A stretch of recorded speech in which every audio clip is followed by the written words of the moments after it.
Hey guys, I'm Tiffany H. Lewis. Welcome back to Mandela Effects. Yep, I still have some Halloween decorations up. I think the creepy baby doll is like the last of it, but I just want to keep her up for a few more days because she's so creepy and hilarious at the same time. Anyway, so this video, a couple of things about it up front. Number one, it is shot, the majority of it, if not the entirety of it, is actually shot while I'm laying in bed, and I had to turn it into black and white because the lighting was bad. It was like 3 o'clock in the morning, and I was like, man, I gotta hurry up and record this. So it's taken me a couple of days because of Halloween. That's where that's at. That's why it's in black and white.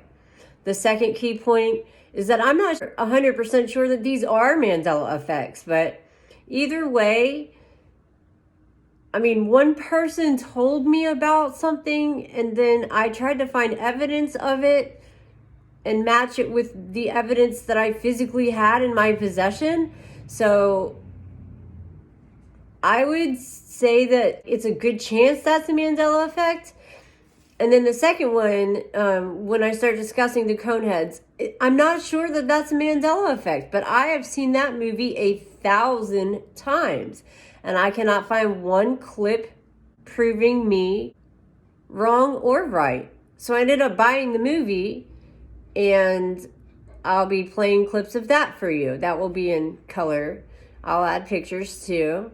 And so all right, let's just dive right on into Mandela Effects. Sorry I look like crap. I don't really care how I look today. Again, I'm nursing a dog back to health. I've been dealing with that for quite some time now, weeks in fact. So please enjoy, and if you're new to my channel, welcome. I hope that you know what a Mandela effect is. If not, well, it's time travel plus parallel universes plus every single time you raise your vibration, you raise your energy level, you become a more positive person. You become awakened, enlightened. So what that does is it elevates, along with your vibration, it elevates you as a person, personal growth. And I don't mean it like you're better than everyone else kind of way. I mean, we learn to control our subconscious ingestion using all 5 of our senses, whether we hear it, smell it, touch it, taste it. And then we take that and we have to learn how to recognize that that is a subconscious ingestion of something. What you do with that on a conscious level is you decide whether or not you're going to allow that to be part of your life or not.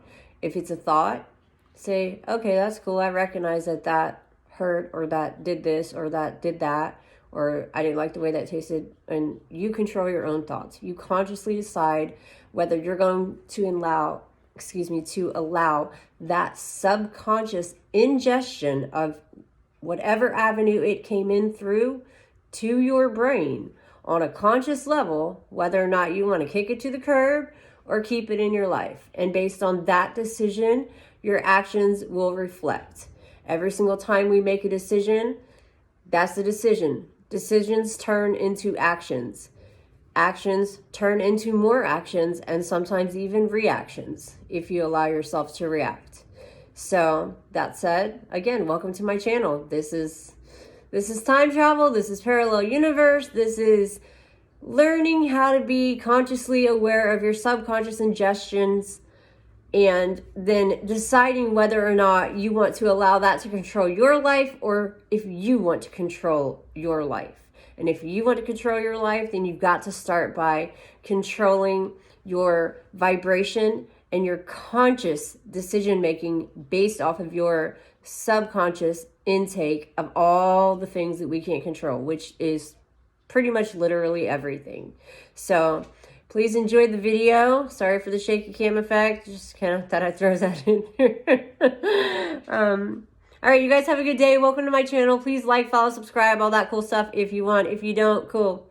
I'll be back with more soon. I'm not happy to get to do more Christmas ones. I've already I've dived very, very deeply into all the Christmas ones that I think I can handle without throwing anything else across the room, to put it bluntly. Last time I threw my book when I realized that 'twas the night before Christmas, as I was holding it up, as I was reading it to you with my literal finger on the actual book. And I was like, look, 'twas the night before Christmas.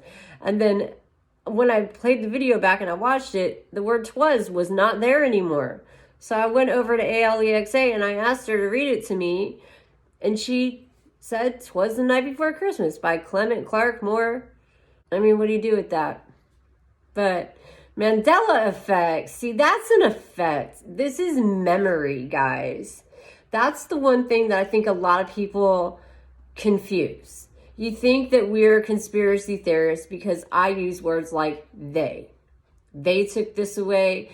They did this. They did that. That used to be that way. I have inner arguments with myself on video. No, that's not how it went.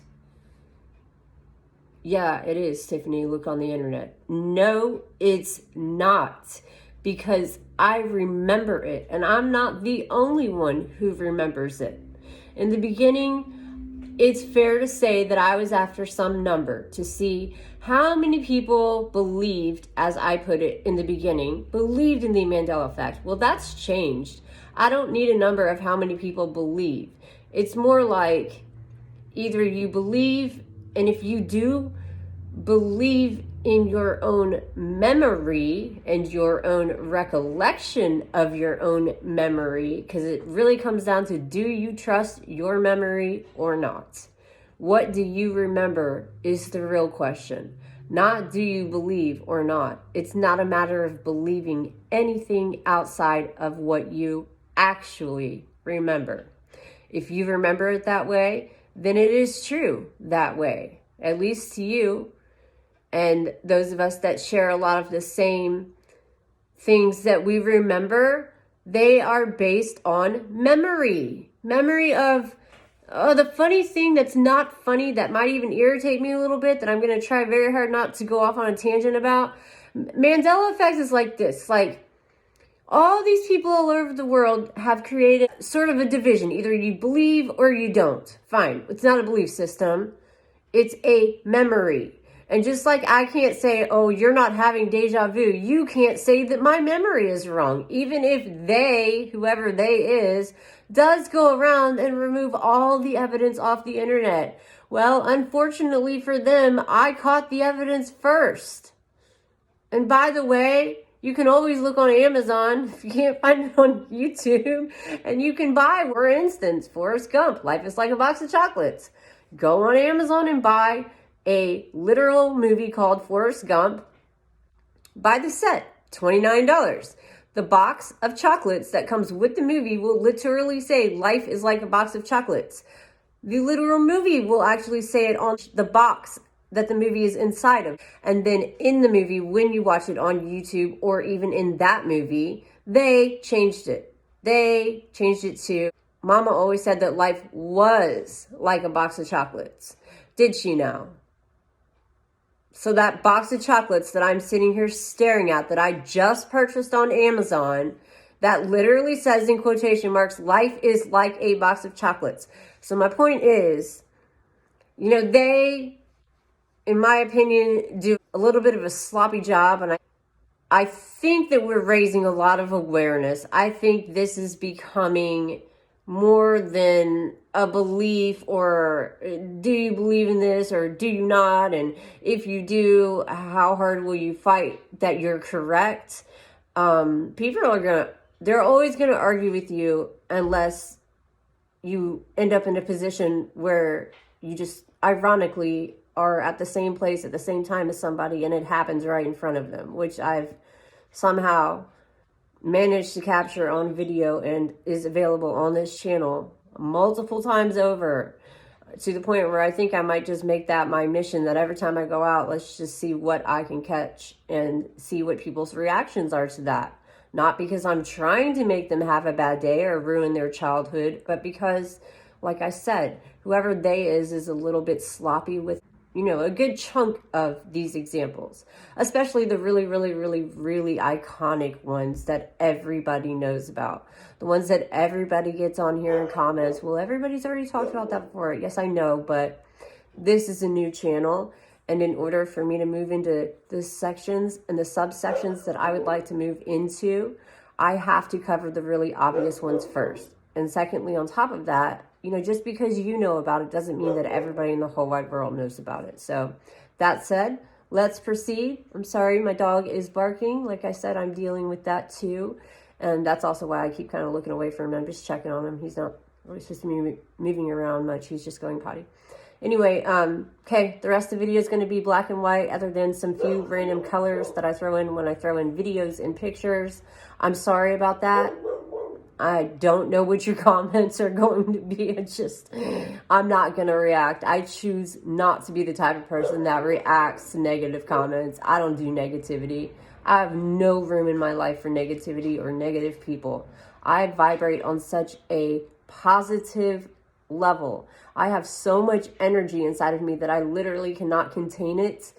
And, unfortunately, sometimes what that does is it manifests into literal energy and, electronics to not work. And I've seen a few of my own videos on YouTube where the screen turns green. I saw one just this morning that may have been the one with the most views on the Mandela Effects. The screen, I start talking about the slider phenomena, which I will make a video for that. I'm just not ready yet. I don't want to be the face for that, so I'm just going to drop that right there. But just like that, I think the Mandela Effect is becoming very, very, very popular. So they aren't being so sloppy about it anymore. And they are going behind themselves and cleaning up all the evidence so that it doesn't exist. 'Twas the night before Christmas changed right in front of my literal eyes as I was holding the book in my hand. It made me feel mental. It did. It made me feel crazy. I mean, sometimes I'm like, okay, so it's a matrix glitch. Sure, we're slipping in and out of, the multiverse and parallel universes. And if you just elevate and operate on a higher frequency and be a more positive person, then I think that we finally begin to see it the way that whomever has seen it the whole time. And if I go to the store right now, I'm going to end up buying Fruit Loops, F-R-O-O-T. So did I come to your world? Did I travel from the past? Did I travel from the future? Do I have that answer? No, I don't know where I'm traveling to or from. All I know is that this is, without a doubt, our memories. Science, specifically physics, and I have so many videos where I talk about that. Please feel free to watch any of my other videos. I go into it in great detail on so many videos. But anyway, welcome to my channel. Please enjoy, and I'll see you guys again next time. So I've discovered 2 new Mandela effects. Number 1, yesterday was Halloween, and we support the Teal Pumpkin Project every single year. There was a family that came dressed up as the Descendants. I am referring to the original Disney cartoon. Anyway, I ended up with a bunch of Eevee costumes because we're a nonprofit. A father came to my house who was dressed up as one of the Descendants, had come by earlier and selected an Eevee costume. So I was like, well, here, take this one for next year. And he actually brought it back, and he was like, actually, she's wearing the same exact Eevee costume. And I was like, well, who is Eevee? Because I don't know anything about this kind of stuff. Although I do remember the movie, The Descendants. They descended from somewhere and came down and saved Earth. In fact, I'm pretty sure I recall 1 and 2, the first and the second Descendants. Anyway, he tells me that they don't exist, and I did not go into the Mandela Effect. I was hosting a Teal Pumpkin Project. When he was dressed up as a Descendant with the blue hair and the full costume, I'm thinking, well, that's pretty creative that he made the costume. And how did I end up with Eevee if there's no such thing as the Descendants? Now, I don't have any costumes left to prove it to you, but I do have a ton of pictures of those costumes. And I also have more in my one of my warehouses. So I guarantee you I can find more of those Descendant costumes. Second one, Coneheads. So I was watching Coneheads the other day, and I don't really get a lot of time in life to watch TV. So I don't know if I just never realized this before. Yeah, no, it's not like I have some like 4K or whatever kind of like amazing TV that's any different than Coneheads was 6 months ago. So Connie, right, the daughter, Coneheads, um, there's a scene when she's in high school and she's in her bedroom and she's laying down crying because Ronnie, played by Chris Farrell, like did something. I guess he tried to kiss her and he's like, oh yeah, you're ready. And she's like, I'm not ready. And just like chunks him across his car. Then the dad comes out to the car and he's like, Landra, like, or whatever he called him in Coneheadland language. And he like rips the top off his car and he's like, da da da da da da. And then, Ronnie is like, okay, Mr. Conehead, sorry, Mr. Conehead. Okay, thank you, Mr. Conehead. And then he like back the top of the car back onto the top of the car. So it was like, I don't know, maybe like a Mustang convertible, but he totally ripped it off with his bare hand. Dan Aykroyd played the father. I can't think of who played the mother, not the point. The daughter, she goes up into her room after she gets mad at her dad for doing that. She's like, I can't believe you did this. A typical teenager. I can't believe you did this. You ruined my life. He's like, when we go back to Remulac, blah, blah, blah, blah, blah. I don't care about stupid Remulac. Okay, so there's the scene. Now you remember it. She goes into her room and she starts crying. She's laying down in her bed. She's got her face on her pillow. And for this example, that's exactly why I'm laying right here like this. I want to show you something. So let's just pretend like she was laying like this, because that's exactly how she was laying, actually facing that way against the wall. The mom comes in and she says to this side of her, and Connie like never really turns around, and at that point anyway, and she's crying. And I always noticed that she had tears coming out when she was crying. What I never noticed, and before I tell you what it is, let me tell you what the mom said. Mom comes in and she says, I read in a magazine that you can tell me anything. And so Connie asks a question like, well, what does it feel like to hone? I'm not going to get into that. I'm keeping this one family friendly, especially since we are talking about the descendants. So Connie's laying on her bed, crying. And before she wipes her eye, there's a green, and I mean slime neon green. This is the third Mandela effect I found something to do with slime, Slimer, Ghostbusters, neon green. I don't know what the deal is. I really do not know what the deal is between children's movies and this bright neon green. Now, I've watched this movie a bajillion times. That is one of my favorite movies, Coneheads.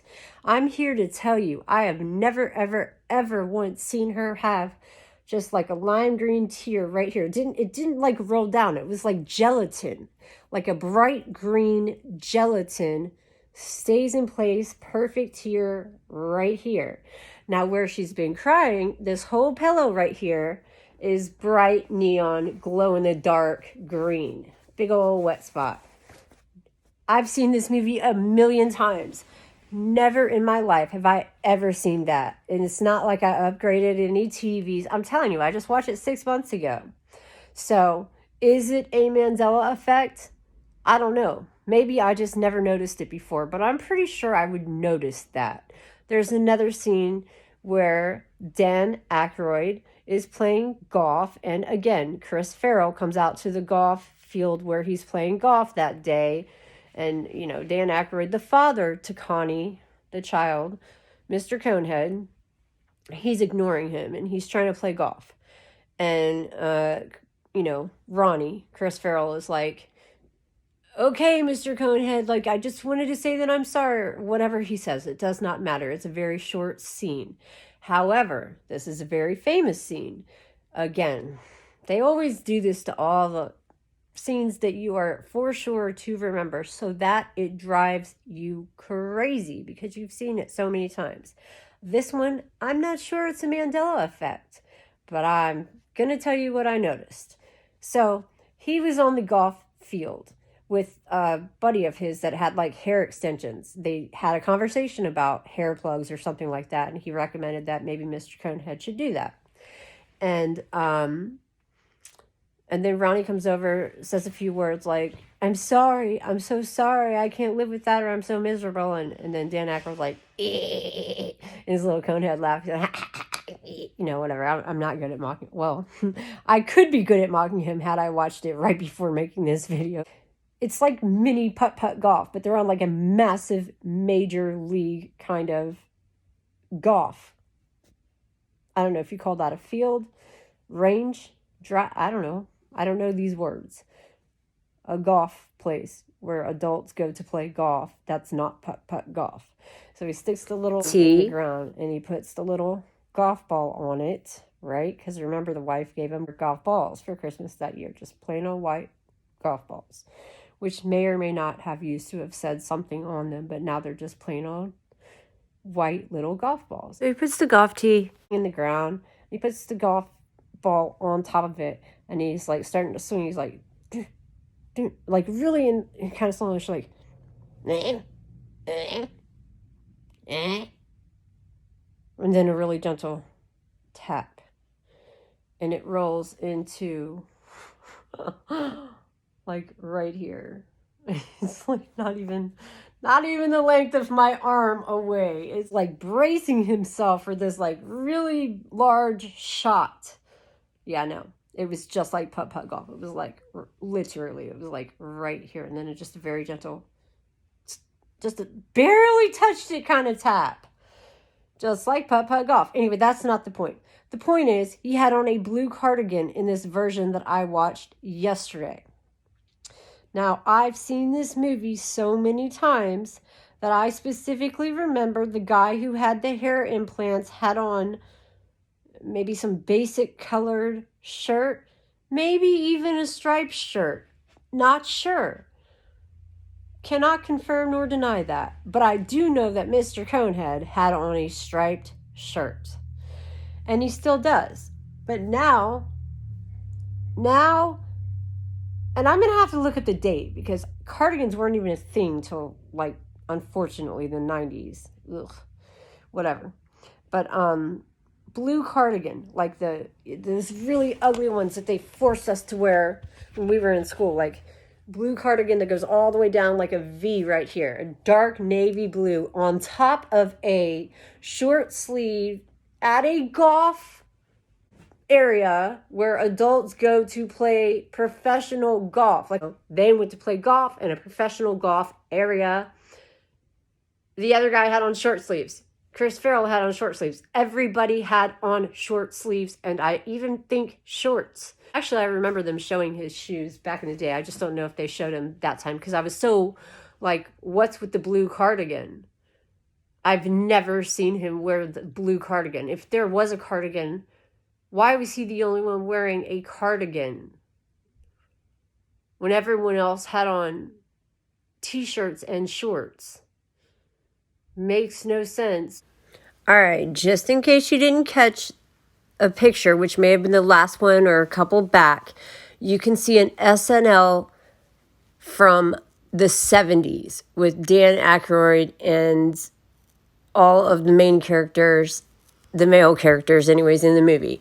So now I'm going to throw a whole bunch of screenshots at you that are noteworthy. They have nothing to do with the cardigan, nothing to do with the golf or the golf balls. And who knew that they had a cartoon out in the 80s that never got released?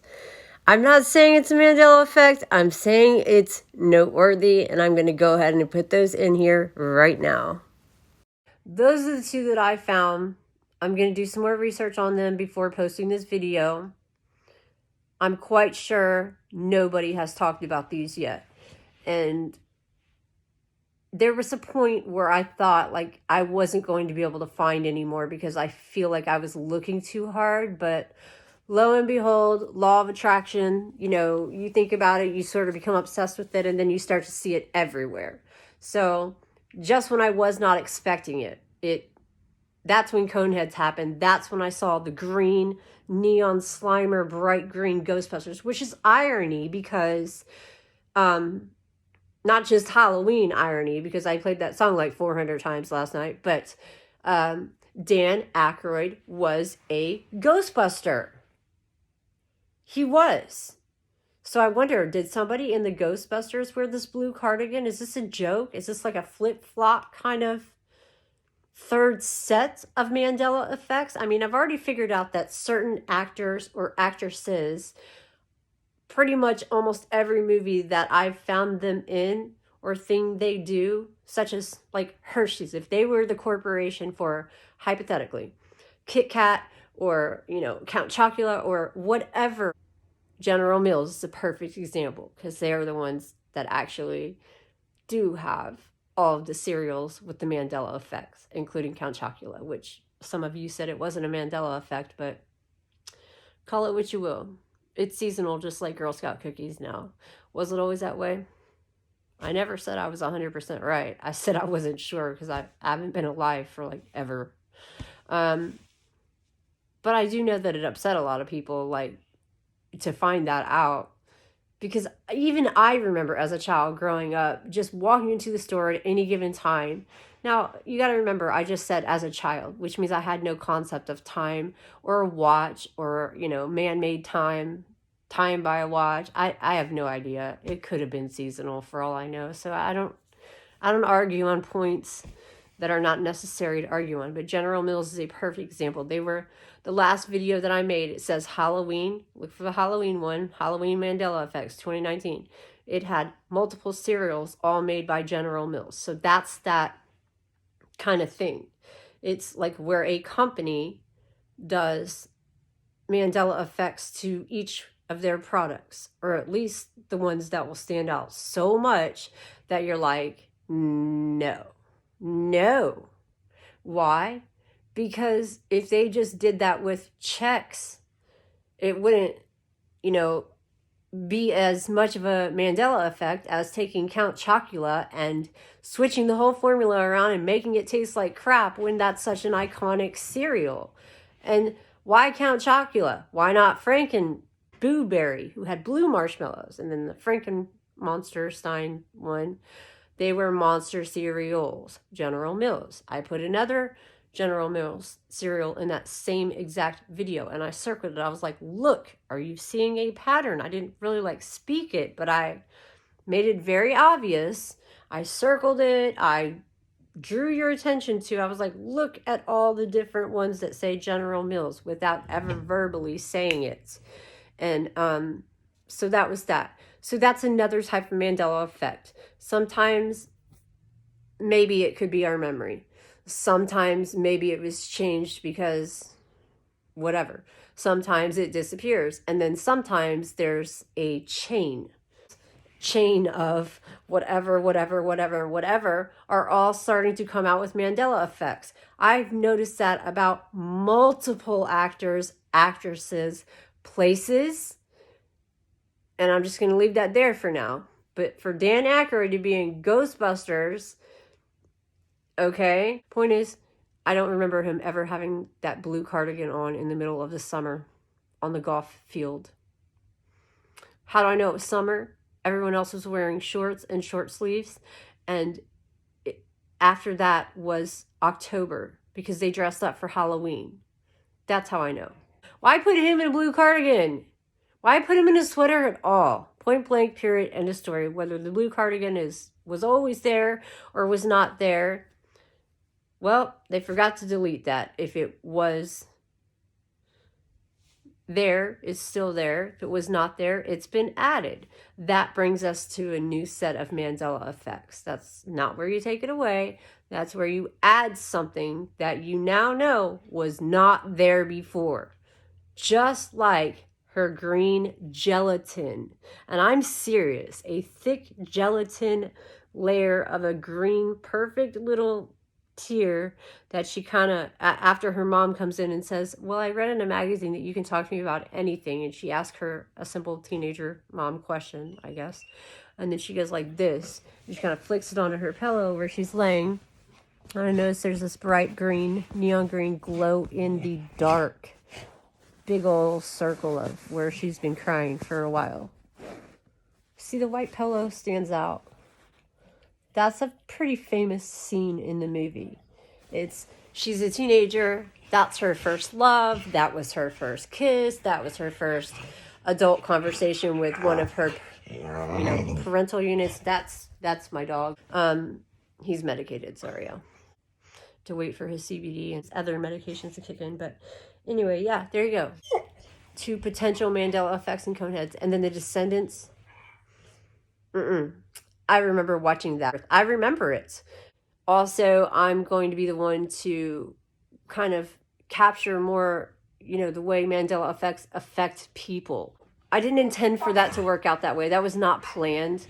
So to capture that, it would have to be just like that, unplanned. I'll go to a store and, if something there stands out and happens to be another person who's willing to talk about it and listen, then maybe, I can capture that on camera again. I guarantee you I'll be the first channel that Mandela affects people in person, record it with their permission, and then share it with you. And Kristen, if you're watching this, I need you to call me or text me. I don't have your phone number. If you did call that day, my phone just decided to do what it usually does. But yeah, call me, give me your phone number, and we'll finish talking about what we're talking about in the store. All right, for the rest of you guys, have a good day. I'll see you again next time. Thank you for watching Mandela Effects. I am Tiffany H. Lewis, and I hope you have a great day.